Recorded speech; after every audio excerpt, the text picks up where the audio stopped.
Bonsoir. Vous faites bien d'être sur Business 24 Africa. Vous suivez Intelligence économique. Votre émission qui décrypte pour vous la veille stratégique, les enjeux cachés du monde politique, du monde économique, du monde de la finance, du monde diplomatique. Dans ce numéro d'Intelligence économique, nous parlerons d'un sujet qui fait une montée timide, mais une montée certaine ici en Afrique. Nous parlerons de monnaie numérique, notamment la crypto-monnaie. Il y a quelques années, les Africains regardaient la crypto-monnaie de loin, mais depuis quelques semaines, un pays, la Centrafrique, a décidé de se doter d'une crypto-monnaie. Et depuis, l'intérêt des puissances, l'intérêt des leaders, des dirigeants politiques et des chefs d'entreprise s'est attisé sur cette monnaie numérique. Dans ce numéro, nous en parlons. Un numéro qui se veut assez pédagogique, didactique, pour mieux expliquer ce qu'est la crypto-monnaie. Merci et soyez des nôtres, c'est tout de suite.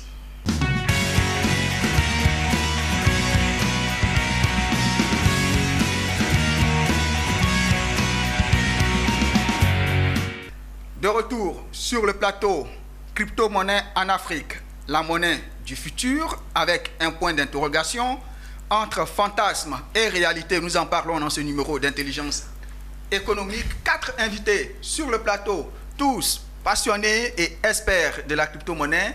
Nous sommes avec M. Fofana Lansina. Bonsoir. Bonsoir, M. Sibaï.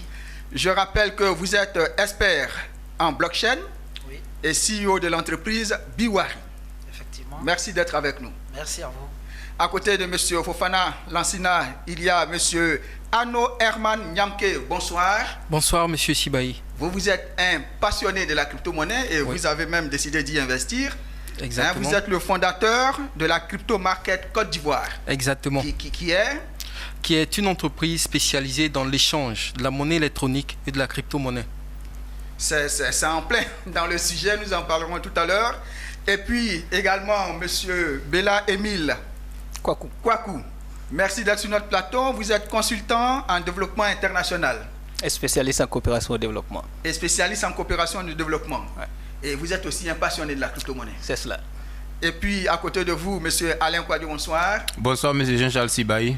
Vous êtes doctorant en géographie et consultant en développement. Effectivement. Eh bien, chers invités, merci d'être sur notre plateau. Alors, M. Nyamke. Oui. La crypto-monnaie, c'est nouveau. On entend parler, beaucoup de fantasmes autour. On comprend moins les réalités de cette crypto-monnaie. La crypto-monnaie, qu'est-ce que c'est? Alors, par monnaie virtuelle, naturellement, c'est une monnaie qui est 100% électronique. À la différence... Est-ce qu'on doit comprendre que c'est une monnaie numérique, donc une monnaie uniquement sur Internet? Oui. Pourquoi nous le disons? Parce que, à la différence, des monnaies qui existent, la crypto-monnaie n'a pas de biais ni de pièces matérialisées. Donc, elle est 100% électronique, 100% virtuelle. En tout cas pour l'heure. D'accord. Monsieur Fofana, par exemple, pour novices, qu'est-ce qu'on peut retenir sur la crypto-monnaie? Effectivement, comme ce soir... Pour un novice, je sais que vous êtes des spécialistes, Oui. Mais la discipline est nouvelle. Pour un novice, c'est quoi la Dans crypto-monnaie? ce cas, on ne va pas utiliser peut-être de thèmes techniques pour que le maximum de personnes puissent comprendre.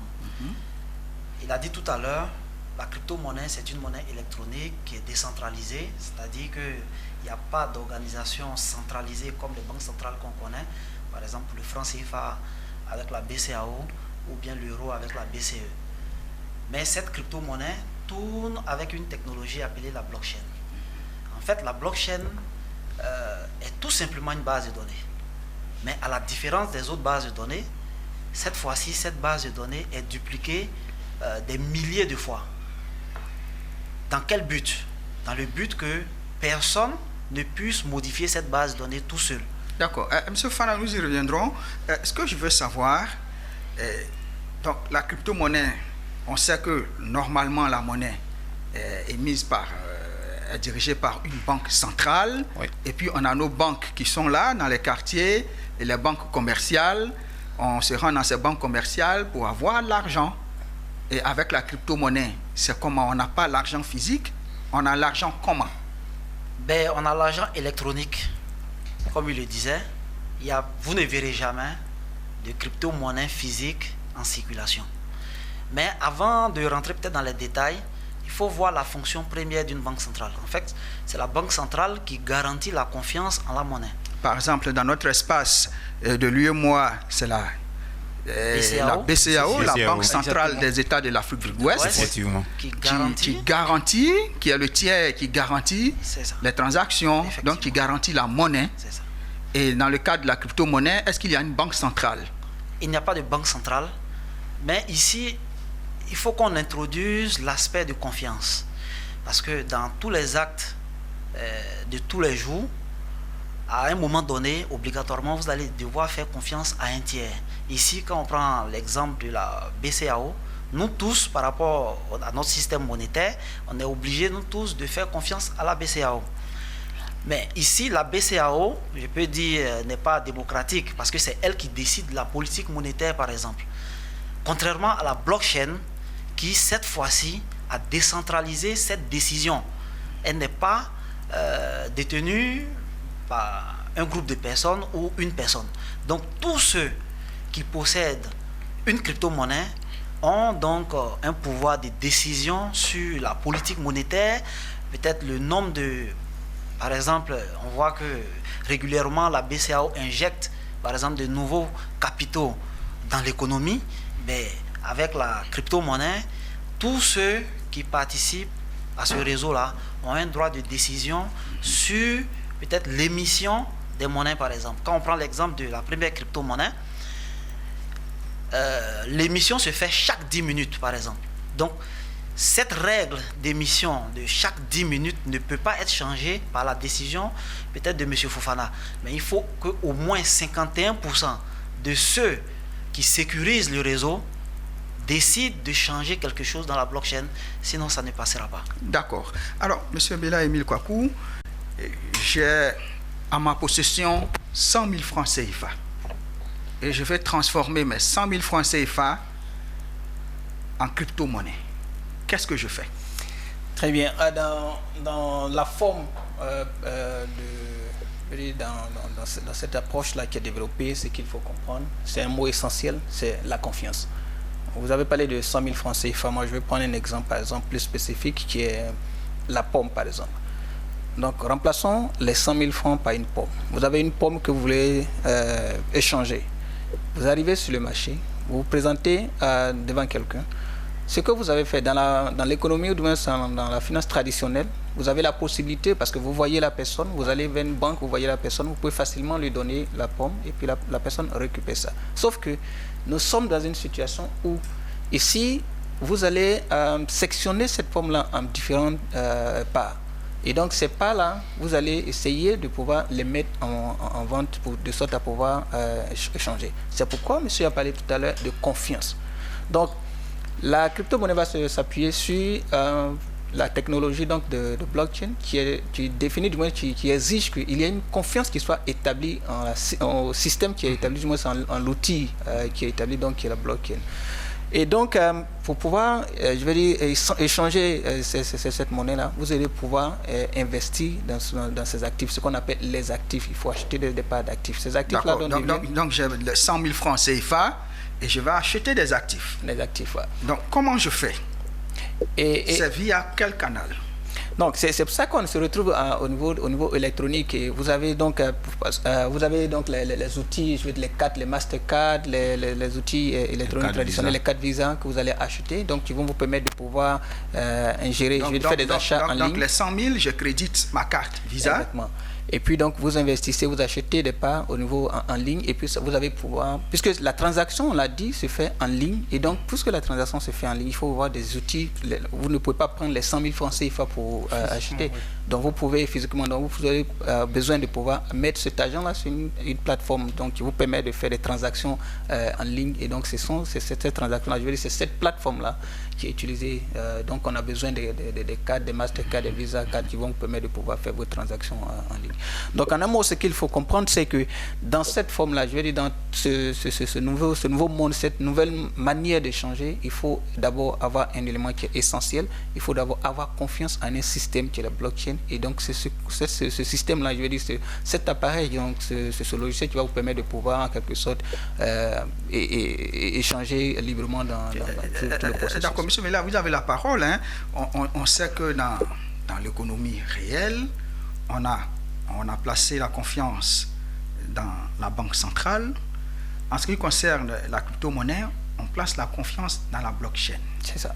Qu'est-ce que c'est? C'est un logiciel créé par des gens qui sécurisent. C'est bien ça? C'est ça. Donc, c'est comme l'a dit, la blockchain, l'échange à partir des crypto-monnaies va s'appuyer sur cette technologie-là, donc la blockchain, et qui a été créée, qui a été mise en place pour pouvoir faciliter ces échanges-là. Et la particularité, c'est quoi? Puisque nous sommes dans le virtuel et qu'on doit faire des échanges, il faut avoir une manière de pouvoir sécuriser ces échanges-là. Donc, cette technologie va venir et puis apporter des éléments pour sécuriser ces transactions. Mais pourquoi avoir confiance en la blockchain? Je veux dire, c'est un individu qui crée la blockchain. Et là, moi, je mets toute ma confiance dans un logiciel. Hein. Monsieur Fofana, peut-être qu'on va passer... Pourquoi mettre la confiance dans un logiciel quand je ne mets pas la confiance dans une banque centrale? C'est ça. On va passer peut-être par un exemple concret. Comme je vous le disais tout à l'heure, vous avez parlé du mot confiance. Ici, un tiers de confiance pourrait être un notaire avec qui on fait des actes qui sont consignés dans un document. Mais au fil du temps, qu'est-ce qui prouve que le contenu du document ne va pas évoluer? Voilà la question. Parce qu'aujourd'hui, l'homme est faillible. C'est sûr que, comme on le dit, tout le monde a son prix. Donc, cette faille humaine-là, aujourd'hui, on a décidé de donner la confiance en la technologie. En faisant quoi exactement? Je prends le cas d'un comptable qui, lui, son travail principal est de faire des écritures comptables. Mais généralement, la fraude comptable arrive lorsque le comptable peut-être déchire une feuille et puis réécrit ce qu'il avait écrit avant. Tout simplement parce que c'est à lui seul appartient le livre comptable en question. Mais imaginez un instant que le directeur de l'entreprise ait mis en place un système de telle sorte que quand le comptable écrit que nous avons fait une dépense de $10, cette écriture est démultipliée par 10 000. Mais écrit dans des registres que même le comptable n'est pas au courant. Vous voyez clairement que si le comptable modifie cette écriture, étant donné qu'il n'a pas la possibilité de modifier les autres écritures dans les autres livres, en cas de contrôle, on va juste comparer les livres et voir clairement que c'est ce livre-là qui n'est pas vrai et que les autres, qui ont la majorité d'écritures, c'est eux qui sont vrais. Donc c'est comme ça que fonctionne la blockchain. Avec Bitcoin, par exemple, le contrat de départ qui a permis la création, par exemple, de Bitcoin, a dit que à terme, Bitcoin ne va pas dépasser 21 millions de pièces. Donc, étant donné qu'aujourd'hui, on a plus de 10 000 nœuds, les nœuds, ce sont les livres, comme les livres comptables, pour faire simple. Voilà. Donc, ces 10 000 nœuds-là, aujourd'hui, ont inscrit en leur sein ces 21 millions. Donc, même le créateur qui a émis ce logiciel n'a même plus la possibilité de modifier ce chiffre. Parce que le contrôle est collectif. Justement. Donc, il faut au moins 51% des détenteurs de ce livre-là pour modifier une information. Pour qu'une modification, disons, soit valide dans la blockchain. Alors monsieur Alain Kouadio, pour vous, hein, c'est une confiance. Oui, la blockchain. C'est une confiance et je veux étayer son argument par une définition très simple de la crypto-monnaie. Vous voyez, la crypto-monnaie, c'est un concept qu'on peut diviser en deux mots. Il y a cryptos, qui est un mot grec, qui signifie ce qui est caché. Et puis il y a la monnaie qu'on connaît. Donc, on sait que la monnaie, c'est un bien qui permet d'effectuer des échanges. Donc, qu'est-ce que la combinaison de ces deux sous-mots va donner? La crypto-monnaie peut se définir comme une monnaie numérique qui circule en dehors du système des banques centrales et qui fonctionne à partir d'un système de cryptage, c'est-à-dire qu'un système qui est sécurisé, un système qui est caché, un système qui est fiable. Parce que derrière, il y a la blockchain comme il vient de le développer. Et quand vous analysez bien l'histoire de la crypto-monnaie, vous comprenez que la crypto-monnaie, son avènement est la conséquence du développement technologique. Parce que regardez l'histoire de la monnaie. Au demeurant, c'était les trocs. Après, nous sommes arrivés à la monnaie métallique qui se fabriquait avec de l'argent et de l'or. Mais suite à la Première Guerre mondiale, les différentes conséquences socio-économiques qui en ont découlé, et les gens estimaient qu'il fallait trouver d'autres moyens. Donc c'est ainsi que de façon crescendo de la monnaie numérique, nous sommes arrivés à la monnaie fiduciaire. Aujourd'hui, on parle de monnaie électronique, crypto-monnaie. Donc voilà ce que j'avais à dire sur la question. Pour dire que c'est un système, c'est un système qui est garanti, comme il l'a si bien dit, comme il l'a si bien étayé. Alors, M. Kwaku, la question que je veux poser, donc on voit que la blockchain, qui est le tiers qui fait la garantie de cette monnaie, mais est-ce que la crypto-monnaie n'échappe pas aux États? Oui, ça c'est la question fondamentale qui est posée, surtout dans le contexte africain. Je le dis parce que quand vous voyez, prenez des États d'Afrique, notamment du Maghreb, comme l'Algérie, le Maroc, qui sont des États qui sont plus ou moins réticents à la crypto-monnaie, c'est l'argument de base qui est développé que il n'y a pas de législation sur le plan continental, il n'y a pas de législation proprement dit qui permet, qui sécurise le cas de développement des activités avec la crypto-monnaie. Donc effectivement, on peut penser qu'il y a un manque de contrôle, ou du moins ça échappe au contrôle de façon régulière. Et c'est donc ce qui justifie la crainte que certains pays développent. Par contre, même s'il faut comprendre peut-être cet argument, il y a de quoi aussi à s'interroger, parce que c'est une réticence plus ou moins mal appréciée de mon point de vue, parce qu'au départ, en 2000, quand on prenait les années 2000 en Afrique, avec l'avènement de l'Internet, c'était les mêmes craintes qui étaient développées.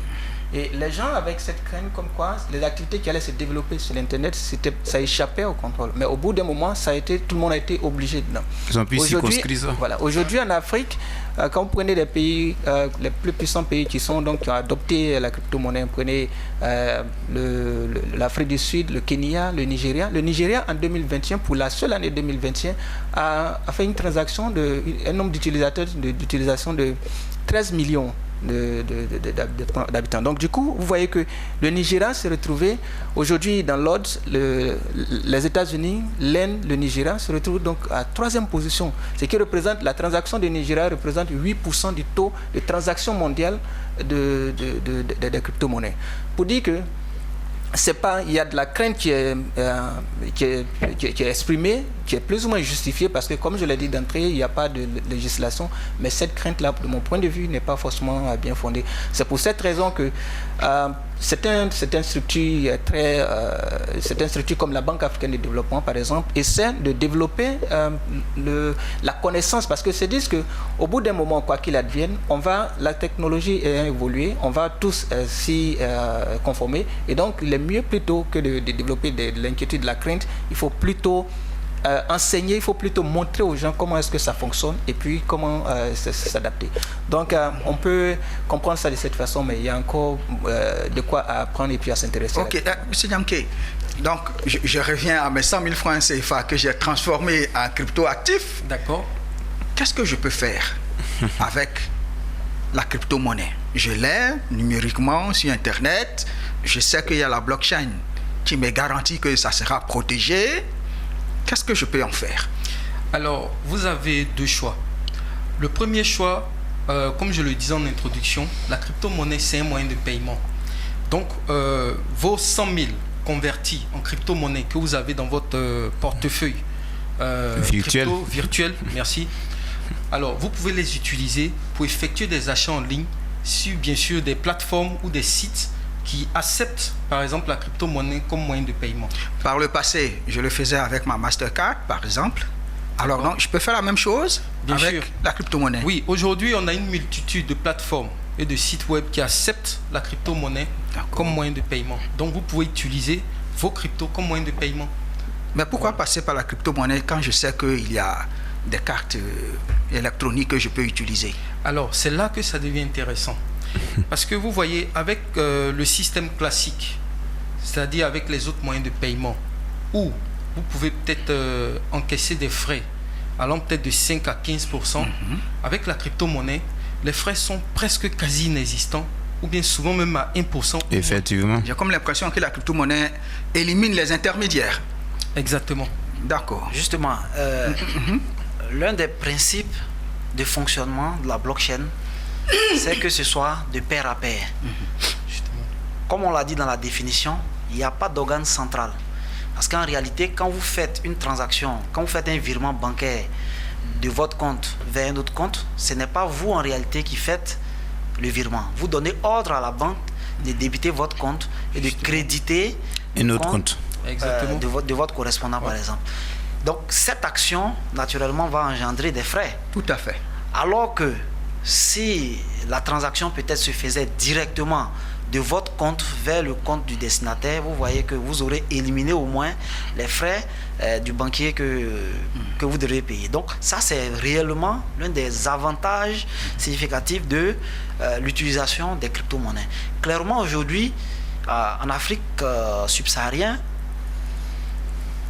l'habitude d'envoyer l'argent de la diaspora vers l'Afrique, nous savons quelle place occupent ces envois d'argent dans notre économie.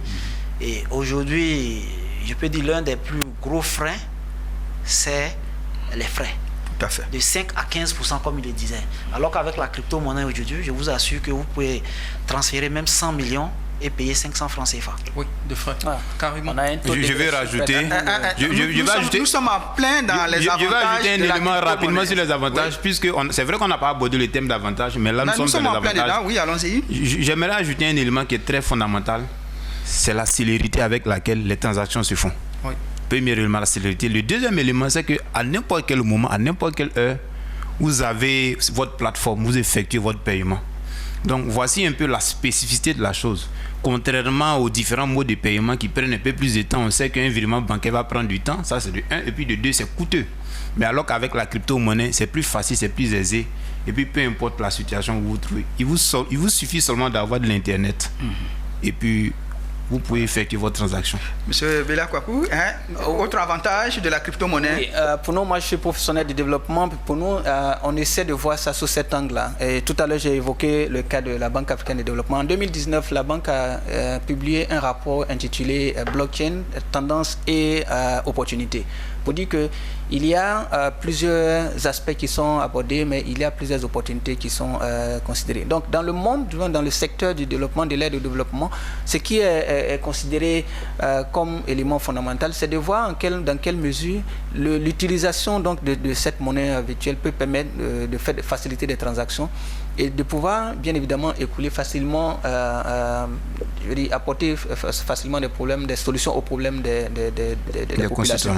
Donc, il y a cet élément-là qui est considéré. Autre chose qui explique pourquoi est-ce que la crypto-monnaie présente des avantages énormes, en tout cas pour l'Afrique, c'est que il y a un taux de bancarisation qui est très faible. Oui, et exactement. Le taux de bancarisation étant très faible, ce qui va faciliter la transaction au niveau du continent à partir de cette monnaie-là, c'est le fait qu'on n'aura plus besoin nécessairement d'avoir un compte bancaire, même si on a dit tout à l'heure il faut avoir une carte, une carte prépayée, une carte Visa, mais on n'aura pas nécessairement d'avoir un compte bancaire. Sauf qu'il y a aussi, là, en ce moment-là, il y a aussi des éléments qu'il faut considérer. Il y a d'autres revers. Il y a le fait le taux de pénétration d'Internet, la possibilité des gens d'acheter des données mobiles pour pouvoir se connecter. Certaines contraintes. Donc ça vient avec aussi ces contraintes.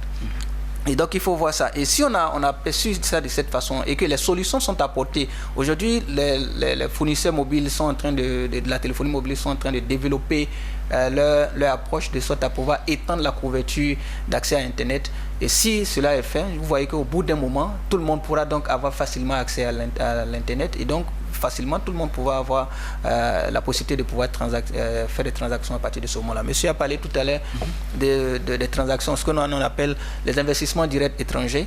Donc dans ce domaine-là également, la crypto-monnaie présente un avantage énorme dans ce sens que ça va faciliter le transfert des capitaux, le transfert de l'argent d'un autre pays, des pays développés la plupart du temps, vers les pays africains. Donc vous voyez qu'à ce niveau-là, il y a un avantage énorme au niveau de l'accès des populations, de la facilité pour les populations de pouvoir faire des transactions. Il y a aussi un avantage énorme. Et puis au niveau des acteurs du développement, sur les institutions de développement, la Banque mondiale, la Banque africaine de développement et autres institutions de coopération au développement, il y a aussi un avantage qui se retrouve là. Donc, je reviens à mes 100 000. Donc, avec mes 100 000, j'ai la crypto-monnaie. Donc, je peux faire des achats. D'accord. Je peux faire quoi d'autre? Est-ce que je peux spéculer avec mes 100 000? Oui. Je disais tantôt, lorsque vous m'avez bien sûr posé la question, avec les 100 000, ce que vous pouvez faire, je disais tantôt que vous avez deux choix. J'ai déjà éclairci le premier choix, c'est-à-dire utiliser vos cryptos comme un moyen de paiement. Et le deuxième choix, justement, c'est de jouer sur l'aspect spéculatif. Mais là encore, même avant de s'aventurer, je veux dire, sur l'aspect spéculatif des cryptos, il faut pouvoir comprendre réellement la chose. Il faut pouvoir la maîtriser. Effectivement. Il faut pouvoir... Excusez-moi, M. Nyamkevo, vous avez investi dans la crypto-monnaie. Vous avez même une société, Crypto Market Côte d'Ivoire. Oui. Avec mes 100 000, j'ai combien de points? C'est les points, on dit? Non, des actifs. Des actifs. Bon, dans un terme technique, on parle de tokens. D'accord. Voilà, donc, avec mes 100 000, j'ai combien de tokens? Il a dit tantôt, vous avez à peu près $200.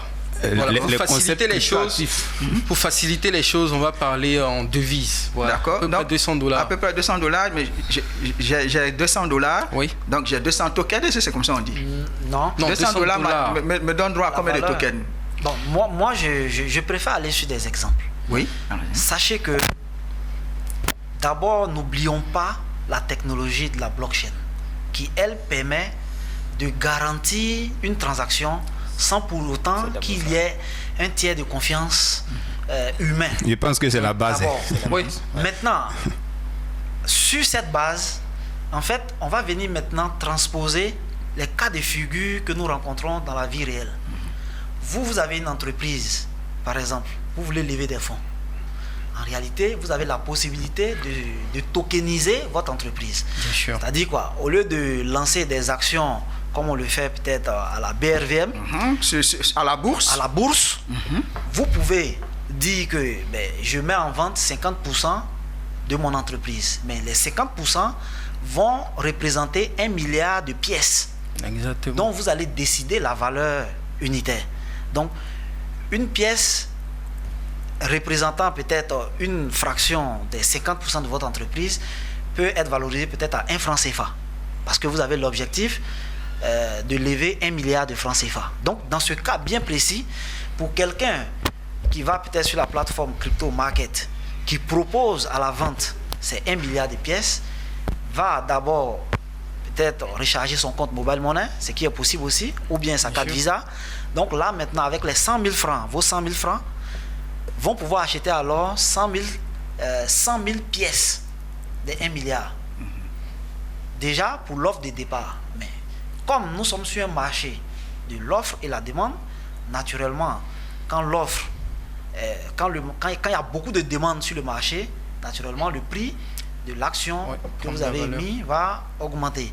Dans le cas contraire aussi, quand il y a trop de ventes, par exemple, le prix aussi va chuter. Donc, ça, c'est véritablement... Donc j'ai mes pièces. Oui. Donc, ces pièces-là, toutes mes pièces me font 100 000.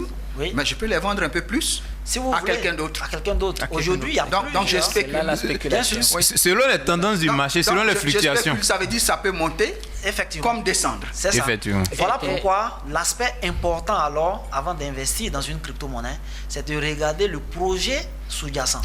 Parce que dans ce cas bien précis, avant d'acheter vos actions, je vais devoir regarder le bilan de votre entreprise pour voir est-ce que vous avez un très bon bilan. C'est la même chose qu'en bourse. On n'investit pas dans une entreprise parce que quelqu'un nous l'a recommandé. On va regarder les actifs et les passifs, le bilan, l'historique de l'entreprise. Est-ce qu'elle est performante? Est-ce que ce qu'ils promettent, c'est quelque chose qui est réalisable? Est-ce qu'elle est résiliente? Bon, voilà. Parce que la technologie évolue. Donc, merci, M. Kwaku. Vous voulez ajouter quelque chose? Oui, ce que je voudrais dire, c'est qu'à la base, on l'a défini longuement, je ne vais pas revenir là-dessus, mais ce qui est important de comprendre, c'est que fondamentalement, il ne faudrait pas regarder l'aspect spéculatif intervient un peu plus tard. Oui. Et aujourd'hui, vous entendrez parler de certaines personnes qui, à tort ou à raison, je dis à tort ou à raison parce que certaines personnes ont certainement investi et puis s'en sont sortis à pète. Et donc, certainement, il y a des raisons qui le justifient. Mais certaines personnes attribuent ou du moins qualifient la crypto-monnaie d'arnaque, ainsi de suite, simplement parce que ces personnes-là ont regardé l'aspect spéculatif en un premier temps. Et donc, quand vous investissez, vous achetez des parts, bon, on est dans le cas de la bourse par exemple, vous achetez des parts, et puis au bout d'un moment, l'offre ayant été beaucoup plus élevée que la demande, et que ça chute, à partir de ce moment-là, il y a de fortes chances que vous perdez. Donc, quand vous perdez, bon, évidemment, vous avez investi peut-être 1 ou 2, 3 millions dans l'intention d'avoir peut-être un peu plus, avec le pourcentage qui l'accompagne, avoir peut-être un peu plus de 3, 4 millions, 5 millions. Et puis vous vous rendez compte que ça a chuté, donc vous avez perdu une bonne partie. Et donc vous dites, ah bah écoute, là c'est de l'arnaque, on m'a arnaqué, j'ai investi de l'argent et puis j'ai perdu.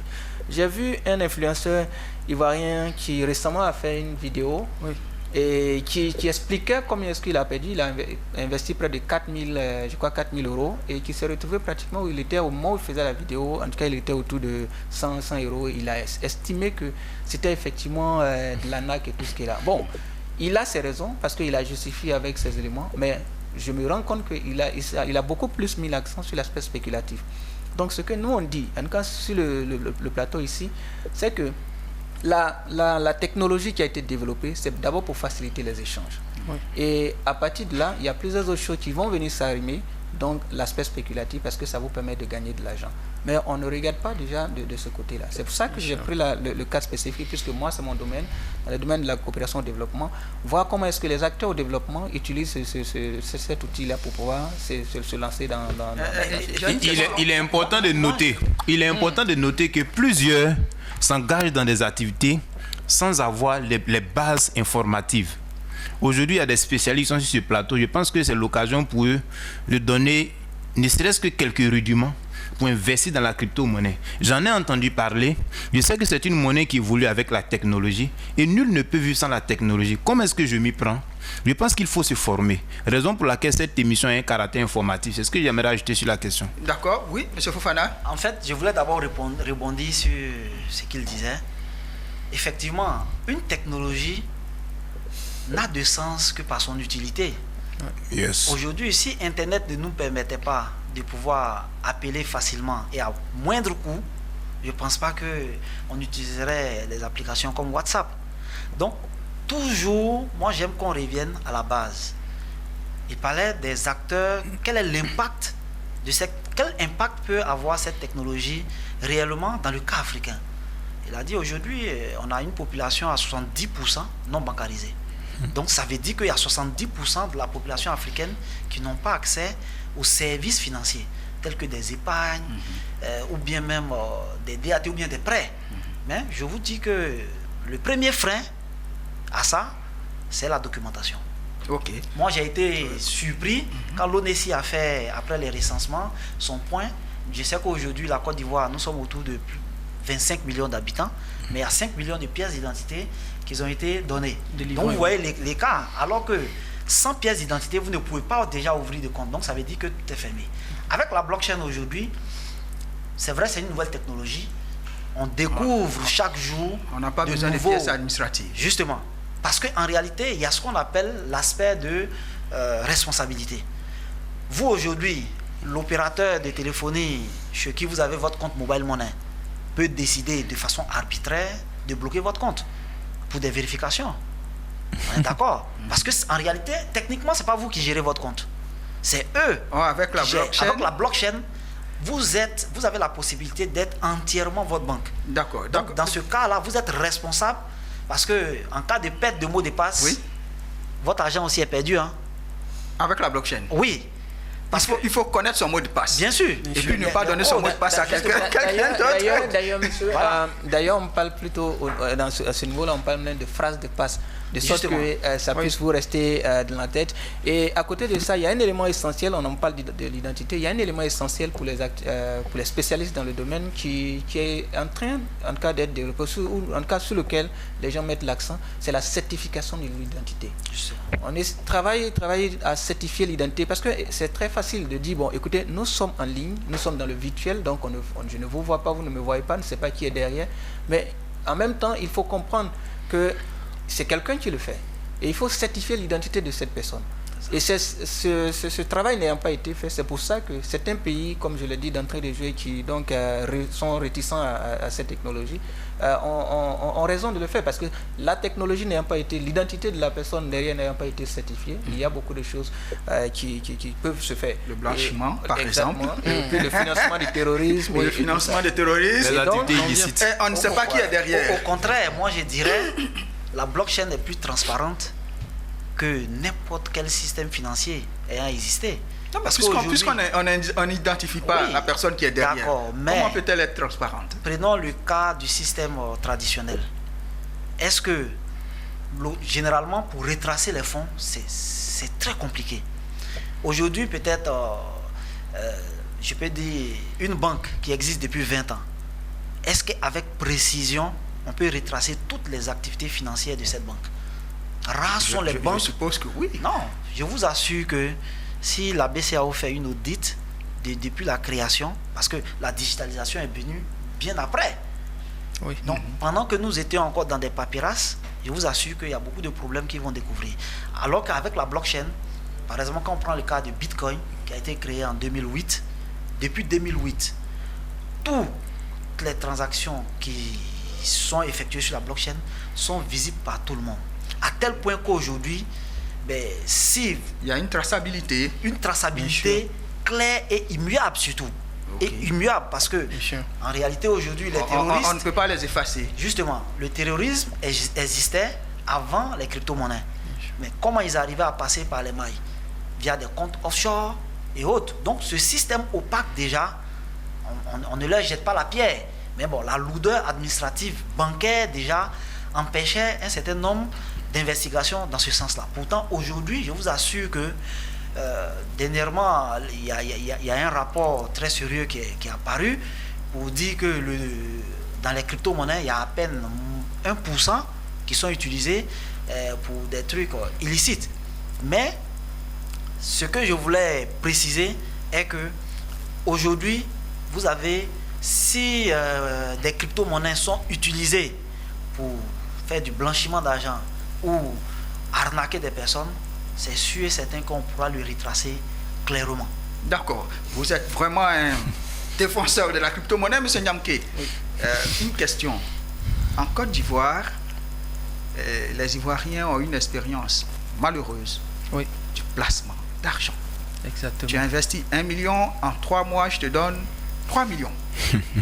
Oui. Est-ce la crypto-monnaie? Je vais répondre tout de suite pour dire non. Alors non, parce que déjà, il y a une grosse confusion, mais énorme confusion entre les systèmes mis en place pour, je vais dire, par ces individus mal intentionnés pour anarquer les populations et la crypto-monnaie elle-même en tant que moyen de paiement. Vous savez, je vais prendre un exemple simple. Un individu tierce met en place un système en ligne ou bien il met en place un business où il utilise par exemple le mobile money ou bien même l'argent physique comme moyen de paiement pour adhérer à son business. Alors, comme vous avez souligné tout à l'heure, vous venez, vous mettez 1 million, vous avez 3 millions. Prenons le cas simple, c'est-à-dire il n'utilise même pas la crypto-monnaie comme moyen de paiement. Il dit, venez avec par exemple votre mobile money. À l'époque, en tout cas, c'était de l'argent liquide. Voilà, de l'argent liquide. Alors, vous venez avec cet argent liquide et des mois après, on va dire 3 mois, 6 mois après, l'individu, ou bien je vais dire ce groupe d'individus, disparaît avec votre argent. Alors, vous allez accuser qui? Est-ce que c'est le système, je vais dire, monétaire, ou bien le mobile money, ou bien les billets que vous avez, je vais dire, utilisés pour adhérer à ce business que vous allez accuser, ou bien les personnes qui ont mis en place ce système pour anarquer? C'est là la différence. En fait, pourquoi les gens aujourd'hui voient aussi la crypto-monnaie un peu comme quelque chose d'anarque?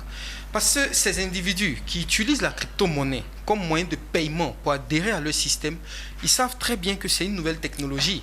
Et la population, dans sa majorité, n'est pas assez informée, assez outillée sur ce que c'est que la crypto-monnaie. Et comme la crypto-monnaie possède un aspect spéculatif, alors l'utiliser dans un système qui est mis en place pour anarquer va porter à confusion. D'accord. Donc, sur ce plateau, vous êtes unanime, la crypto-monnaie, ce n'est pas du placement d'argent. Effectivement. Non. Oui, mais moi, je veux préciser quelque chose. Effectivement, on peut venir dans la crypto-monnaie dans l'objectif de gagner de l'argent. Oui. Parce que, comme on le dit, j'ai pris le cas d'une entreprise. Vous n'allez pas acheter les actions d'une entreprise pour qu'elle stagne. Vous achetez des actions d'une entreprise parce que vous croyez au projet, vous savez que ça va prendre de la valeur. Et dans ce cas, demain, vous pourrez faire de la plus-value. Mais les règles aussi de l'investissement sont aussi claires. Il n'y a aucun investissement sans risque. L'un des risques majeurs des crypto-monnaies, c'est que c'est la forte volatilité des prix. D'accord. Et sur ce point, excusez-moi, vous avez la parole, M. Fofana. Oui. Il y a une crypto-monnaie qu'on appelle Luna Oui, qui s'est effondrée. effectivement. Et tous ceux qui ont souscrit sont en larmes. Effectivement. C'est dangereux. Voilà pourquoi je commence déjà en disant n'investissez jamais tous vos fonds dans la crypto-monnaie. Investissez uniquement de l'argent que vous êtes prêt à perdre. Exactement. On précise toujours ça. Alors, vous Parce êtes en que- train de dire à nos téléspectateurs que la crypto-monnaie, le risque est réel. Hein? Justement. Mais Parce que tous les effectivement, investissements comportent des risques. il y a un principe. Ah, mais là, on te prévient, ne mets pas tout ton Là, argent en parce que réalité, tu peux tout perdre. Voilà, il y a un principe. Est-ce que c'est ça? Ne Il y a- mets pas tout ton argent Justement. parce que tu peux tout perdre. C'est un principe d'investissement qui dit ne mettez pas tous vos œufs Dans le même panier. Ah, ok. Comprenez que je crois que ce que M. Fofana, sans toutefois vous couper, ce que M. Fofana essaie d'expliquer, c'est que même si vous avez la possibilité, vous avez l'intention d'investir dans ce domaine-là, dans le domaine de la crypto-monnaie, il faut comprendre qu'il y a des risques éventuels qui l'accompagnent. Et ces risques peuvent être maîtrisés si vous avez une bonne maîtrise de ce que Exactement. de là où vous placez votre argent de votre domaine d'investissement. Et sinon, il y a lieu de pouvoir s'informer d'abord en un premier temps, mais à défaut de pouvoir au moins voir là où le niveau d'investissement est moins risqué. Et donc, à partir de ce moment-là, vous investissez une partie de ce que vous pensez que... De ce que vous êtes prêt à perdre. De ce que vous êtes prêt à perdre. Mais cela ne veut pas pour autant que l'investissement en tant que tel comporte des, sujets à des risques. Comprenons-nous très bien. Ce que nous faisons sur ce plateau, c'est de pouvoir donner des informations qui sont vraies, de ne pas dire des choses qui ne sont pas forcément objectives. Et ce que nous disons, et c'est pour ça que nous avons développé depuis le début, qu'il y a un élément fondamental qui est à prendre en compte, c'est la confiance. Considérons que nous allons investir, que ce soit dans l'investissement traditionnel qu'on le connaît, ou alors dans l'investissement virtuel, dans le cas de la crypto-monnaie. Nous considérons un principe fondamental qui est la confiance. Nous avons confiance en quoi? Ou bien en qui? Nous avons confiance en un système ou en une technologie qui est développée, qui est la blockchain. La blockchain va nous permettre de pouvoir sécuriser notre investissement. Mais la sécurisation n'est pas forcément à 100%, étant donné qu'il y a aussi d'autres éléments qui sont en ligne de compte. C'est pour ça que tout à l'heure, j'ai parlé de certification de l'identité. J'ai parlé aussi on a parlé de formation pour pouvoir maîtriser tous ces éléments. Donc, quand tout ça est pris en compte, évidemment, vous avez beaucoup plus de chances de pouvoir réussir. Mais cela ne veut pas... Avoir beaucoup plus de chances ne veut pas dire que vous n'avez aucune... Il n'y a pas de risque zéro. Moi, je veux Fofana. faire une précision Oui. pour dire que, en fait, aujourd'hui, en tant qu'acteur Majeur. blockchain, il faut plutôt voir cette technologie comme une expérimentation encore. Parce que ça fait à peine une dizaine d'années que nous sommes face à cette Oui, technologie. je suis d'accord. Le projet Luna dont vous avez parlé. Qu'est-ce que je fais? Comment je récupère mon argent? Non, pour ceux qui ont suivi, c'est choquant, mais la valeur de la pièce est passée de $100 à, je peux dire, moins $1, à 0,0001 $, donc pratiquement à zéro. Là, c'est un crash. Mais dans la réalité des faits, vous possédez toujours le nombre de pièces que vous avez. Parce que, on prend Mais c'est la valeur qui a chuté. justement le mot actif est très important. Quand vous achetez un terrain ou un bien immobilier, c'est un actif que vous avez acquis. Si cet actif-là a perdu sa valeur, ça ne veut pas dire que vous avez perdu l'actif. Voilà, le terrain peut perdre de sa valeur parce que là, on dit que c'est un terrain inondable. Donc c'est la même chose. Maintenant, qu'est-ce qui s'est passé? Pourquoi j'insiste sur le fait qu'il faut plutôt voir le truc en expérimental? Parce que le projet Luna, je vous assure que c'était un projet très solide, très très solide, avec une équipe technique qui avait déjà fait ses preuves. Mais il y avait, je dirais, 1 pour 10 000 chances qu'il y ait un problème technique. Et ce problème technique est arrivé, malheureusement. Voilà. Donc, ce côté expérimental ne doit jamais nous quitter. Voilà pourquoi il y a un principe aussi de l'investissement qui dit plus un investissement est sûr, moins il est rentable. Plus il y a de risques, plus c'est rentable. Ceux qui ont investi dans la crypto-monnaie en 2008 où 1000 bitcoins valaient $1, aujourd'hui, qu'ils ont pu garder jusqu'à aujourd'hui, se frottent les mains. Pour la petite anecdote, il y a 2 ou 3 jours, chaque année en mai, on fait ce qu'on appelle la Pizza Day. La Pizza Day, c'est quoi? C'est la toute première transaction, disons achat avec une crypto-monnaie au monde qui a été faite. Il y a quelqu'un qui a acheté 2 pizzas à 10 000 bitcoins. En son temps, c'était autour de 10-20 $, la valeur de 10 000 bitcoins. Mais aujourd'hui, ça fait des milliards.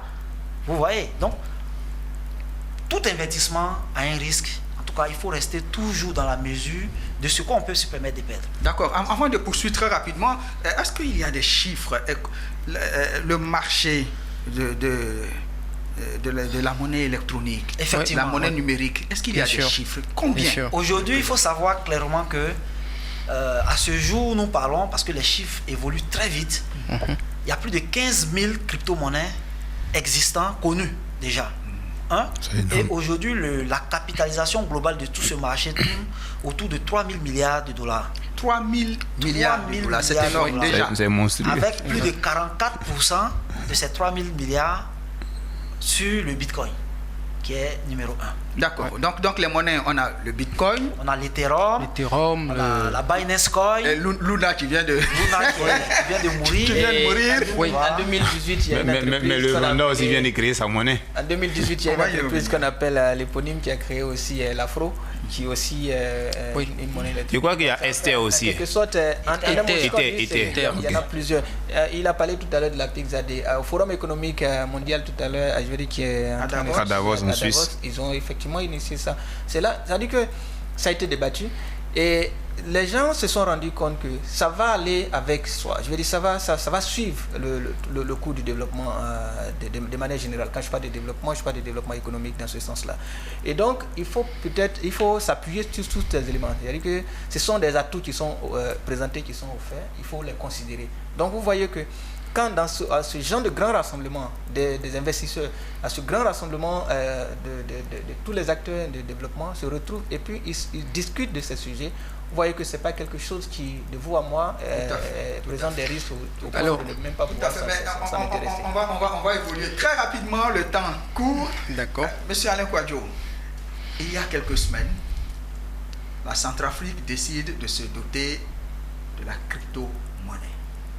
Un coup de tonnerre en Afrique centrale, la banque centrale de la région CEMAC ne comprend rien, les banques commerciales de la Centrafrique sont hésitantes.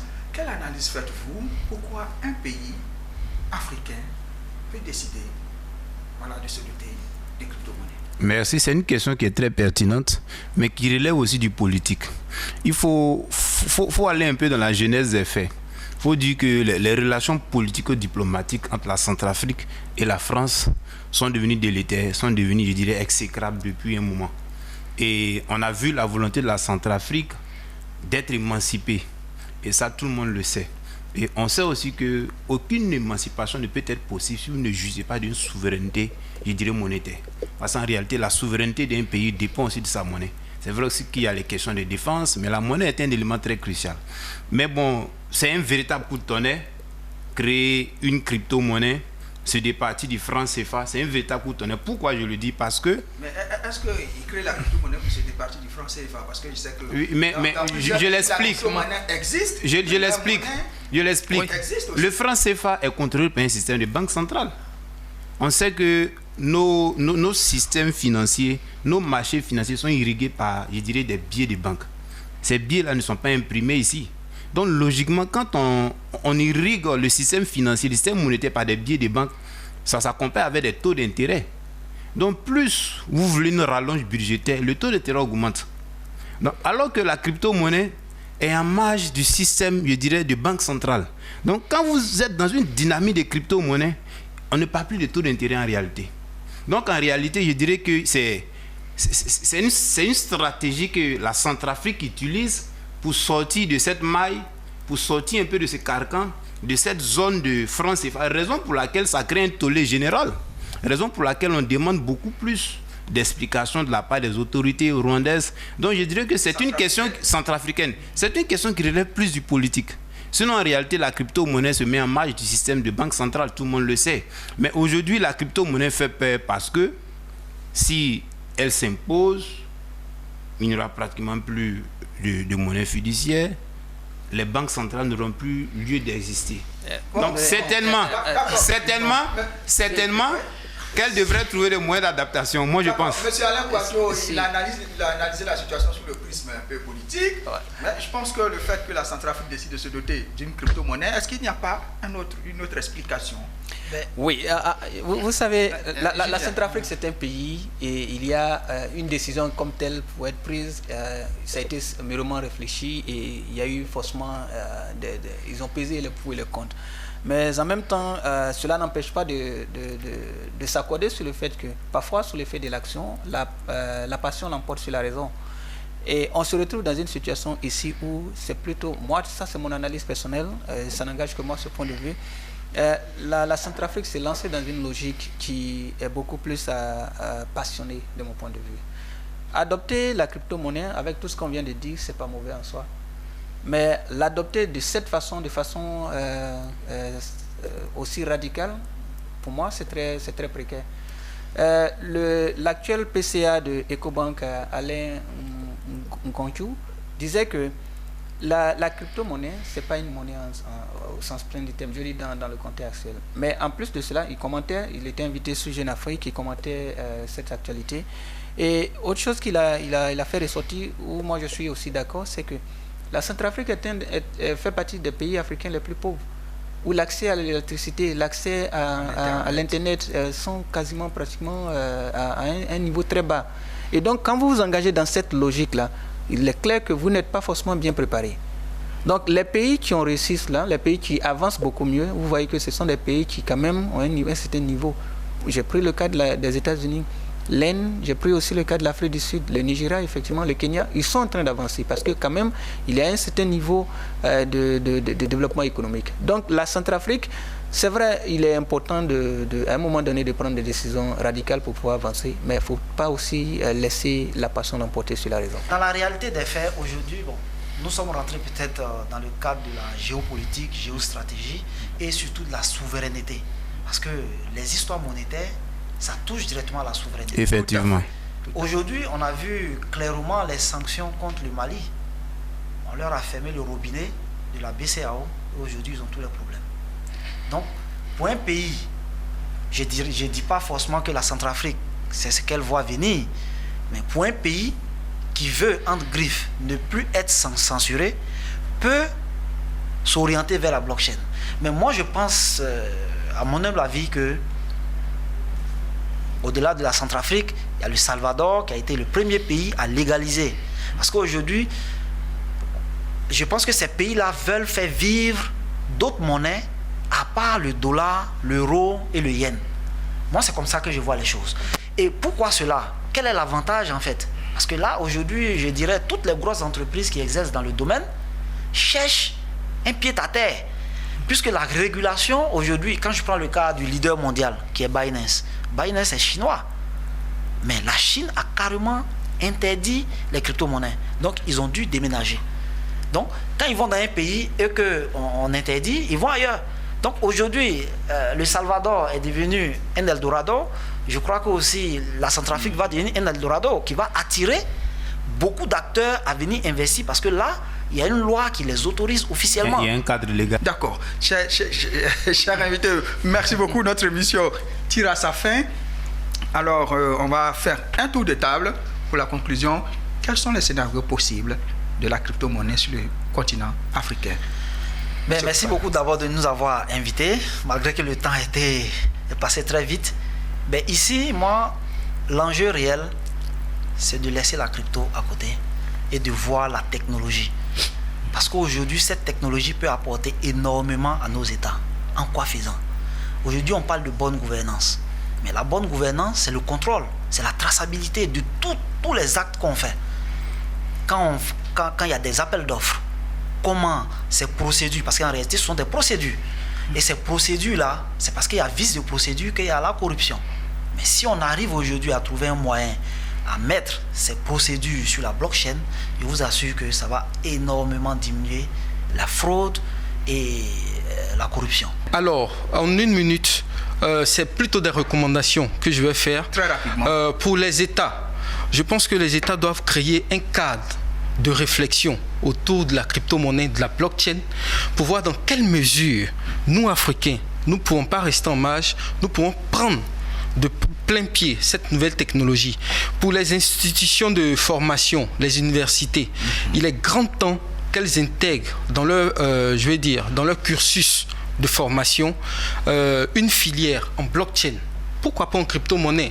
Pour former les futurs cadres de demain, puisque cette technologie, qu'on le veuille ou pas, va s'imposer à nous. Merci beaucoup, monsieur Alain Kouadio. En 1 minute, votre dernier mot. Monsieur Jean-Charles La crypto-monnaie, il faut y aller. Moi, je vois 2 problématiques qu'il faut résoudre pour entrer de plein pied dans la crypto-monnaie. Il y a d'abord celle de la technologie. Aujourd'hui, la technologie s'impose à nous. Nous sommes dans une génération Y. Et cette technologie-là va de pair avec l'avènement de la crypto-monnaie. Mais la deuxième problématique, que la crypto-monnaie puisse s'imposer, puisse s'incruster véritablement et solidement, c'est une question de politique maintenant. Est-ce que nos États vont accepter de basculer vers la crypto-monnaie?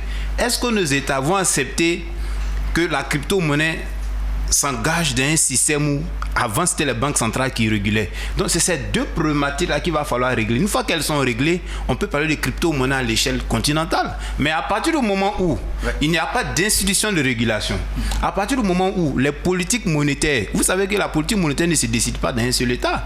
Quand on prend par exemple la zone CFA. Donc c'est autant de problématiques qu'il faut résoudre, qu'il faut suivre de plus près. Merci beaucoup. Monsieur Émile Bella Kwaku, votre dernier mot, la crypto-monnaie, il faut y aller. Et à quelles conditions? Rapidement. Comprenons que nous sommes dans la révolution et en tant que tel, il faut se donner tous les moyens de pouvoir amorcer cette phase de la révolution. Et la crypto-monnaie constitue un des éléments. Je crois qu'il n'y a pas de raison de pouvoir rester à côté. Et aujourd'hui, le travail qui est en train d'être fait, le travail d'information, d'instruction en quelque sorte, qui est en train d'être fait par les différentes parties prenantes dans ce domaine, et aussi par des institutions comme la Banque africaine de développement qui vont donc encourager les États à pouvoir amorcer donc la crypto-monnaie et notamment à comprendre l'utilité de la technologie blockchain et pouvoir donc s'en approprier. Je crois qu'il y a de bonnes raisons de pouvoir rester positif quant à la suite. Après, les autres éléments, les autres aspects qui entrent en ligne de compte, qui expliquent pourquoi il y a une sorte de réticence, ça va de soi. Le cerveau de l'être humain est conçu de sorte que quand vous n'arrivez pas à percevoir, à bien maîtriser quelque chose, vous avez tendance à diaboliser. À tort ou à raison, et je crois que c'est de ça que nous avons discuté jusqu'ici et peut-être un peu plus tard. Merci beaucoup, chers téléspectateurs. Notre émission est terminée. La crypto-monnaie en Afrique, la monnaie du futur, entre fantasme et réalité. Et vous l'aurez compris, nos spécialistes en crypto-monnaie ici invitent les États, les populations, les entreprises à y aller, mais sans oublier que le risque zéro n'existe pas en ce qui concerne la crypto-monnaie. Merci de nous avoir suivis. Nos programmes se poursuivent.